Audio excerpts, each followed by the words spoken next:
All right, Route Scalpers, this is a bonus video that I'm posting for all you guys to watch. Uh, it's called If Mr. Choi Can, You Can. Let me tell you the story about Mr. Choi. As you know, we have had for over 15 years two girls that assisted Rick out in the field closing deals and cold calling. So Jeannie, one of the girls, had earlier signed several contracts with this hotel management company, and for the last several years they were giving us hotel after hotel after hotel, and she would go over and get the contracts, and then we'd flip the contracts and she'd get her commission.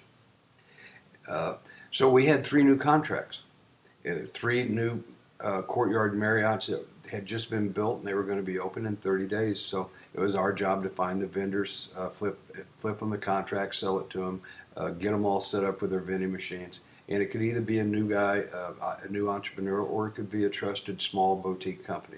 The vending management company by this time really trusted our judgment because we had done a good job with all their other hotels. The phone always rings early in the morning when we were running our vending management company, and usually it's people calling in from our ads because we run classified ads in the Baltimore Sun and the Washington Post and all the free newspapers in between. Sure enough, I pick up the phone, and it's this Korean fellow. I can't understand a word he's saying. All I know is his name is Mr. Choi. So I hand the phone to Rick, which is much better at dialects than I am, and he sits down and talks to him, has a 15 or 20-minute conversation, and says he's going over to Baltimore to meet Mr. Choi. I said, well, what's Mr. Choi do? And he says, he delivers wigs in the daytime. That's the reason I got to get there now, because he goes to work at noon. And then he stocks shelves in the liquor store at night. Very hard-working guy, so I don't want to inconvenience him. I want to get there as soon as possible. So I wish him good luck, and out the door he goes. Well, he gets to Baltimore, and he shows Mr. Choi the three contracts and explains to him one's in Northern Virginia, one's in between Baltimore and D.C., and one's over closer to Baltimore. Well, Mr. Choi said he lived closer to the one that's set in the middle, so Rick takes him over to show him the location. And when he pulls out the invoice for $8,500, he tells Mr. Choi it's negotiable. We always tell our clients that, our prospective clients that.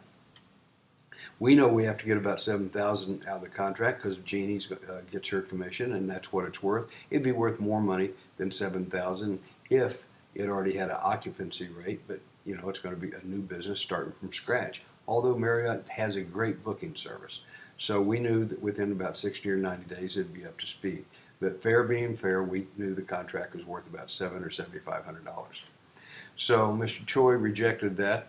And Rick asked him for $8,000, he rejected that. Rick asked him for $7,500, he rejected that. Well, we're getting closer to that $7,000, but before that could happen, Mr. Choi said he'd take a pass. He thought it was overpriced. And just like a lot of people, they just don't understand, the new guys, they don't understand what the value of a good contract is. They don't understand that a hotel contract is at the top of the food chain. You make more profit from that than any other kind of contract as a vendor. And also, when you're flipping contracts, you make more profit by selling them because they're great profit. At least a 40% profit. If you don't have a big warehouse and a lot of trucks and a lot of employees to pay, it's about a 40% profit. So Rick explained all this to Mr. Choi, but it just didn't resonate with him, and Rick understood that because a lot of times you got to have several meetings and you got to educate the new guys. The vendors, that's different. They understand the numbers. But so he told Mr. Choi no problem. Maybe they'd get together in the next couple of days and he could show him some other contracts he had for less money. And he said that'd be great. So down the road Rick goes. He's headed back to D.C. and he gets his phone call from Mr. Choi. He turns around and goes back because Mr. Choi's car is thrown a rod. Rick grabs his AAA card, calls AAA for Mr. Choi, and then follows the tow truck to a garage where he dropped off Mr. Choi's car. After a short examination, the guy at the garage told him that it wasn't worth fixing and he should just sell it for junk. Well, Mr. Choi didn't have any way to get to work, and Rick offered to take him to work. He says no, it wouldn't do any good. He didn't have his car, so he'd call in sick. And Rick says, well, I can help you go find a car if you want me to do that. He says, you know, I can spend the rest of the day with you. I'll be glad to do that. So Mr. Choi thanked him, and they headed down to Baltimore City. And Rick, we had a couple clients down there that owned a used car lot that had bought some contracts from us, and Rick took him there. And after negotiating a deal, they got him a car with maybe 75 or 80,000 miles on it. The other one had the one that just blew up, had about 150, Rick said. So for Mr. Choi, that was like a new car, and it was in his price range. Well, after spending all that time together and talking back and forth about that hotel contract, Mr. Choi ended up buying that contract for $7,000. And he paid Rick on the spot. So Rick figured since he's already in Baltimore, and he just saved some time, and he'd take Mr. Choi over to the licensed machine dealer to get him set up with his class on the machine to show him how to run the machine. He's going to need a AMS Busy combo that would have of course, a dollar bill validator on it. It comes with it, but it also would have misVIN protection, and it also would have a credit card reader. So he wanted to get him set up with all those classes and show Mr. Choi how everything worked, and then also get his lease in place so he could lease the machine.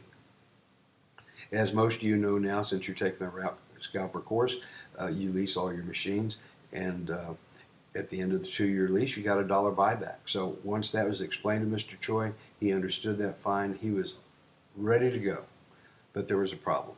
You see, Mr. Choi didn't have a green card or a social security number, so that means he had no credit. Well, we've been going to this same place for over 20 years, bringing our clients here 25 years, and we had a great history there. We had brought in hundreds and hundreds of newbies, and also vendors that had never used them before. We'd take them over to, it was called Betson, and used to be called State Sales, and then it was sold, and so that's how long we've been going there. We've been going there for all those years. And the same comptroller was running the show, the guy that writes the leases. So Rick started working on him, and he really worked on him.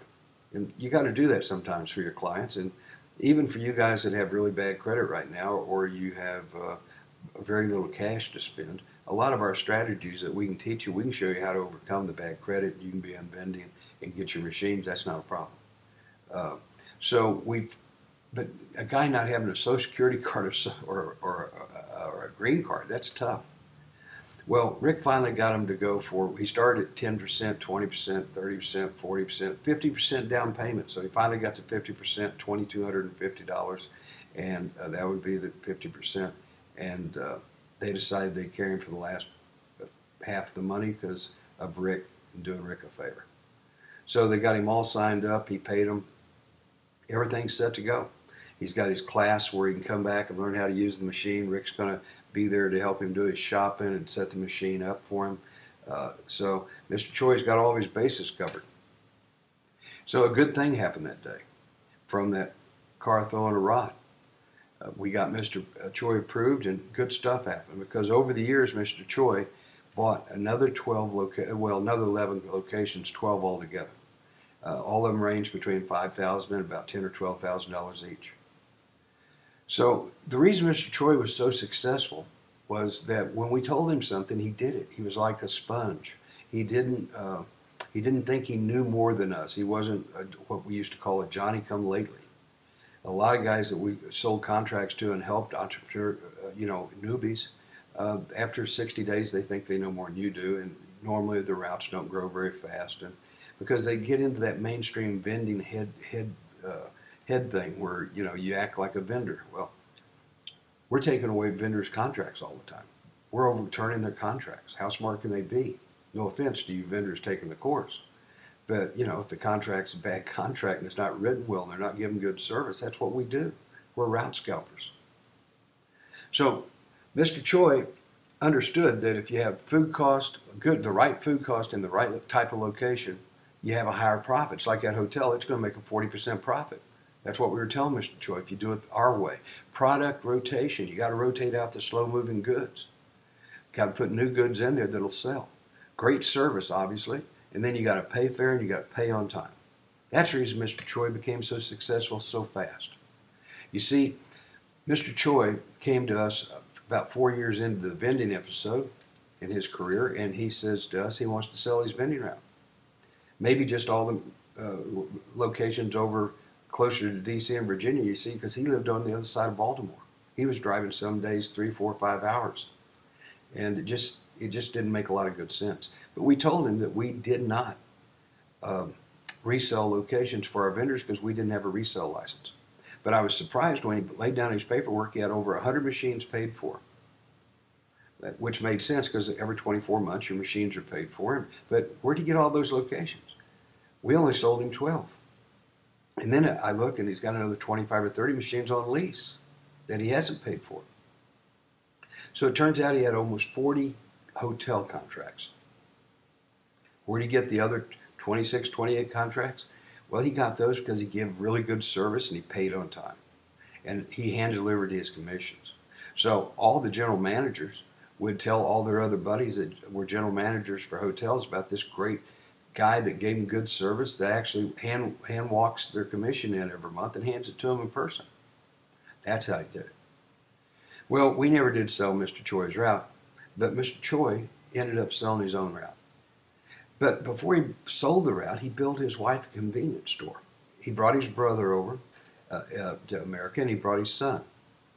And after, we had to sign off on him selling the route because he had a licensing agreement on every location that we sold him. He could have sold the rest of the locations without it, but those 12 he had to deal with us.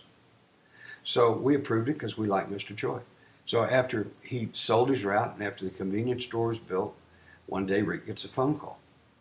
And he asked Rick, he says, could you teach me how to get locations by using postcard mailers like you guys do? Because we had offered those to him when he sold his route. The brochures and the postcard mailers, he just didn't know what he wanted to do, so he didn't take them. So Rick said, yes, he would be more than glad to do that. And Mr. Choi is now in the process of building his own vending route. He doesn't need us to buy locations from. The key to the door of a successful vending business, just like any other business, lies in how you use the information, how you process it, and how you use the information you've been given. Whether that's from a mentor or that's from taking a course like the Route Scalper course. Mr. Choi ended up with 40 hotel contracts and could barely speak English. So if Mr. Choi can, you can. He didn't go out and do a lot of hard selling. Instead, he did good service. He would show the hotels the difference in the numbers. This is what I'm willing to give you. This is what they're giving you. This is what I can make this location do. I mean, he just out of routescalpers.com. He got it right. He listened and he processed the information because he was laboring under correct knowledge. He wasn't depending on luck. He was laboring under correct knowledge. So the moral to this story is if Mr. Choi can, you can.